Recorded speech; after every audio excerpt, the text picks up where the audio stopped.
Greetings, ladies and gentlemen. We're almost halfway into the season.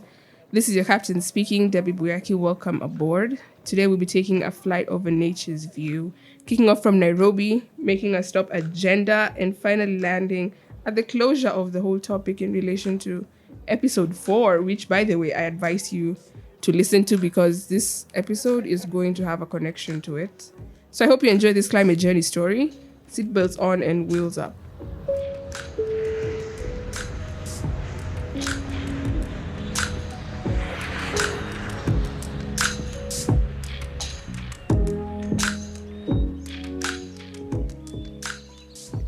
Hello, everyone, and this episode we're picking it off from where we left, as I mentioned, in episode 4, and with the same term, exacerbate. So I implore you to go back and listen to the previous episode if you already haven't, to be able to grasp the continuity of this episode. So always, I said I'll try to make episodes independent if you're just here to find out what climate change and gender and how they cross paths. Well, this is here like a short summary of what we talked about in the previous episode, just so it can bring you up to speed. So climate change, peace, security, they affect the area and the people involved in those areas by making the pressure become worse in certain situations. So my hypothetical situation and scenario was about a community that lives in a dry area and whose main trade and means of livelihood generally is livestock keeping. So climate change comes in with a huge drought or flood in some cases, and most of the animals, they die, and the people there, having to depend on the little that is remaining, have to fight for the resources available to support that livelihood. So be it water, be it fodder and grass, and food for themselves as well. They have to kind of have the survival for the fittest type of mentality to come and survive in such situations where long-term climate change effects are being felt, maybe going into years. So when this weakness comes into play, and there has been historical weaknesses as well, such as political, in representation, economic marginalization, where the facilities of hospitals or schools are less in that area because of such historical marginalization. Climate change comes now to bring all these factors into light. And with more of this type of relation where they have to fight for resources or they have to forcefully move out to a different area to look for resources, they continue with the same cycle of making the pressure become worse. And by this, we have raids and death when people try to protect themselves from people using force, and they too protecting themselves using force. And that's where the whole issue of arms and illegal trading comes in, insecurity. It's a whole thing. I honestly advise you to go back to episode 4 and check out what we were speaking about and jump in on climate change and gender as we will be continuing. First of all, before we proceed, I'd like to bust some mything busts. The term gender is not equivalent to whatever society really thinks about. So gender doesn't mean women or men in that sense. The term gender is more of a social rather than biological term. Gender is what we are taught that this gender does this and this gender does this. So we are born as assigned male or female, not woman or man. So male and female is what we would call the sex of an individual. Man or woman is what we call the gender. So I hope you're getting the differences. What we confuse the term gender is what we call sex in human beings. So gender is what we taught, the roles we're assigned to as opposed to what we are born as. Am I making sense? The gender is sociologically taught. For example, girls will be calm children, boys will be rough children, women should do this, men should do this, because by the virtue of that, they are men or women. This is not inborn. It's something that we are taught.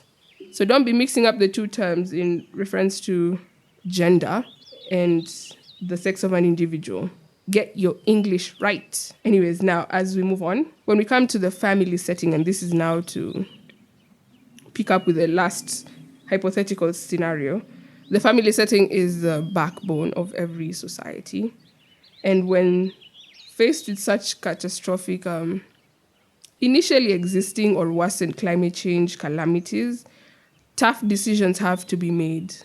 So I think it's not only in families, even for individuals. If something happens, it gets to a point where you just have to make tough decisions for the benefit of your survival, depending on the difficulty of how the climate change adversity is and how worse it is. And I remember I'm speaking all this from a scenario that is currently existent and ongoing. And it's just not something that's hypothetical as much as I'm labeling it as that. It's something that's on the ground, and something that's being faced in different countries across the world. So climate migration comes into place, all right? When we talk about gender and climate change. So hold on tight as we break this down. Leaders of a household, and this can be anyone, a man or a woman, just leaders of a household will need to make tough decisions. And specifically now looking into our scenario where the main source of livelihood is pasture and livestock. So pegging all this on that, the man in most cases in these communities, which assign the man as the leader of the household, in most cases they remember gender in nomadic communities will live with the man, and the male gender will live to find greener pastures for the remaining livestock, all right? These are the tough decisions they have to make. They can no longer just sit there and wait to die.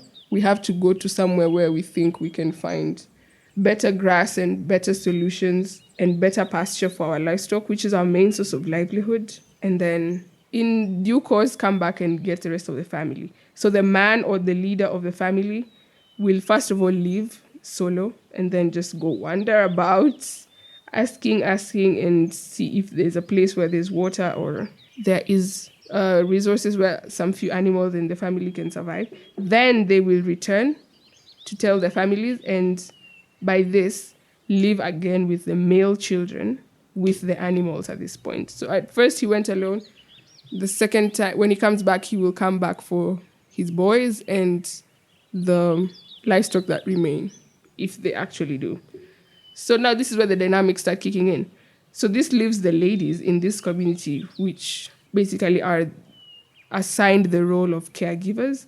So this leaves the ladies and the girls and the infants in the home. Remember the scenario, the mother now has turned to be the head of the household, and where there's constant raids and fights for resources, gunshots and all that. So the ladies are now left in charge. So she now has to play the multiple, if not all, of the major roles of the family. She has to be provider, protector, caregiver, mother, comforter, and all the wonderful things that women in our lives are. And this is where basically climate change comes into contact with the different gender assigned to different individuals and how they kind of swap or diverge as well in the wake of climate change. So what happens now to the supposed gender roles ascribed to women in such a case? They become fluid. You as a lady in this point, you have to play all the roles.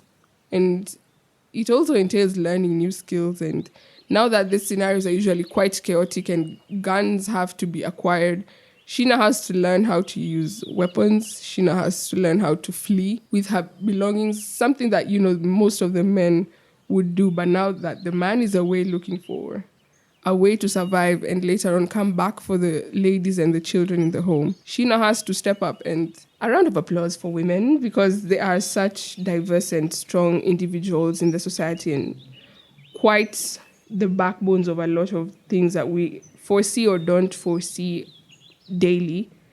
And I bet some of you didn't know such things actually happen. They actually do. This is now in the household, right?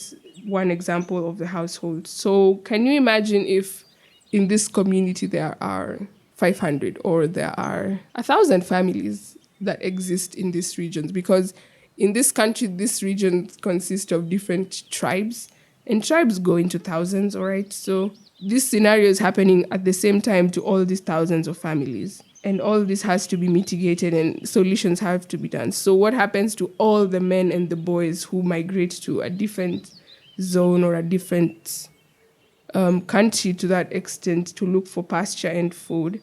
and leaves a whole village of women and children and girls to defend themselves and to fend for themselves in the meantime, still having the climate change issue on no resources and scarce amenities. So what happens in such scenarios? So climate change makes these roles become unbalanced and more or less just inexistent. The males, when they go to a different locality to look for food, that's a new role. In the initial setup, if I may just describe, the ladies are the ones who used to go to, fetch water and look for food, then come back and prepare the food.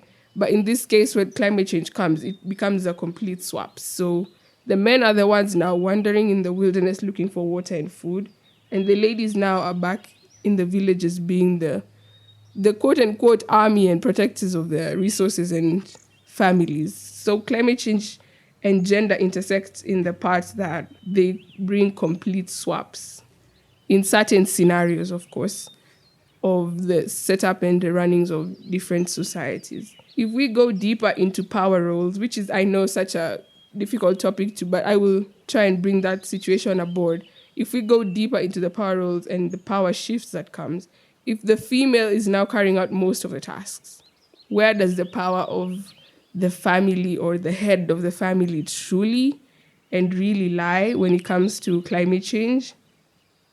Who now is the boss? But anyway, that's a different story and let's not argue about that.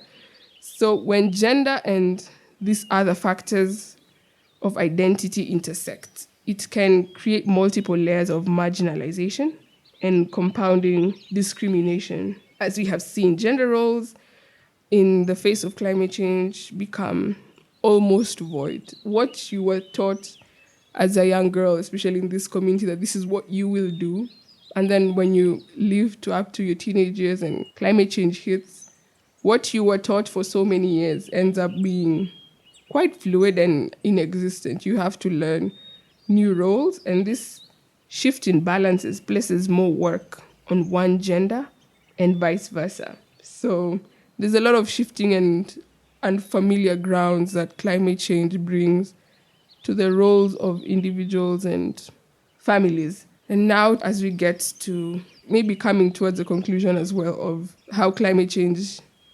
exacerbates everything gender, peace, and security. This was a 2-part episode, remember. Climate change does affect different and even at times unrelated thematic areas of life. Who would have thought climate change would just change a whole family setup and the way of life, the culture and traditions of a whole community, and by that effect, a whole society. So climate change brings this into light, as well as the peace and security side. It brings all these gaps and marginalization margins up to the surface, and we now get to see how we need to fix society at the bottom so that when outside pressures really come in, we have no case of disunity or problems because we already have strong foundations. It brings to light already existent gaps and inequalities among vulnerable and sensitive communities. And this comes back to the case on climate change does not affect everyone equally, but that still does not mean it doesn't exist. So most of the communities affected in this way in relation to peace, security, and gender are the most vulnerable communities. And we can have a whole debate in relation to the indigenous communities and how they are the least contributors to the effects of climate change and greenhouse gas emissions, but they are the most affected. So these sensitive communities, these vulnerable communities, are the ones who face most of the issues of climate change. For example, maybe other, let's say, developed or advanced societies, they don't have to look for water for the animals. They don't have to look for food, quite literally on foot for kilometers. So, but the communities that are being affected this way are the ones facing the effects of climate change. Climate change being brought about by our ways of life and industrial revolution, greenhouse gas emissions through industries, deforestation. They don't contribute to any of that, but look at how climate change brings all this manipulation and imbalances in their whole way of life. So kind of interesting to kind of see how intricate climate change boils down from the top to the bottom to everyone. And coming now to me, what can I do about it? Not only I, but you as a listener as well. You need to put local leaders to check. And this is also for communities facing these problems. And I'm so grateful at the big opportunities that and clamor that we're having with indigenous peoples really fighting for their rights and being given the opportunity as well by the quote-unquote biggies of the planet to voice their struggles and contribute to the solutions as well. So this is the same thing that needs to boil down to such communities of vulnerable and sensitive areas. They need to put their government in check. Government resources need to be distributed equally to every tax-paying citizen. There is no way I should pay taxes and the same amount as someone living in the city, in a big city, and I have to walk for 10 kilometers to access a medical institution, and they can just drive or, take a walk to it. The government needs to assess the situations on the ground and give each tax-paying citizen an equal opportunity to life, because that is a right and it's not begged for. A right is demanded for. Who determines whether a region or a place should have one hospital and another region should have like 15,000 hospitals? It's the government. Who belittles the right to a clean and healthy environment, which, by the way, as of 2022, the UN did approve it as a full-fledged right that you are entitled to a clean and healthy environment to pursue a decent life. It was voted for, by the way, by most of the countries present. So who determines this if not the government? And who belittles the right of life to all citizens equally in a free country? These are things that we need to have honest conversations about. It's not right for people to die of resources that should be availed to them and for rights that need to be given to them because by the virtue of being human being. It is the silence and inaction of their leaders that cause some of these harms. When a budget is allocated, let them be the first to yell of the suffering of their people, and let them be the first to advocate for their rights and the individuals, because by virtue of the location, they're already disadvantaged. So let the leaders also step up and see what they can do. Let's speak up for the people who have such inequalities, and let the leaders elected by them also speak up for their people, because that's the main reason they were put there. If this does not work, at the end of the day, especially in my country with our new constitution, power belongs to the people. They and they alone should demand for better living conditions. It is their right. It is a right to life. Hear this, all ye. It's like a call to everyone. Just, if you cannot step up for them, then I hope their leaders can step up for them, or they too can step up for them, because they have the power in their hands and they have the legal backing if they decide to pursue this. So I hope you now understand all this. This is to wrap up that climate change, in terms of gender, peace, security, it brings forth the inequalities that are already existent at the bottom. It brings them to chance at the top, and it makes everything worse. It increases the pressure and it exacerbates worse situations of marginalization. So thank you for listening. I hope you understood the different twists and turns of climate change, gender, peace, and security. All these actions are doable, all right? And there's hope at the end of the day. See you in the next flight. Thank you.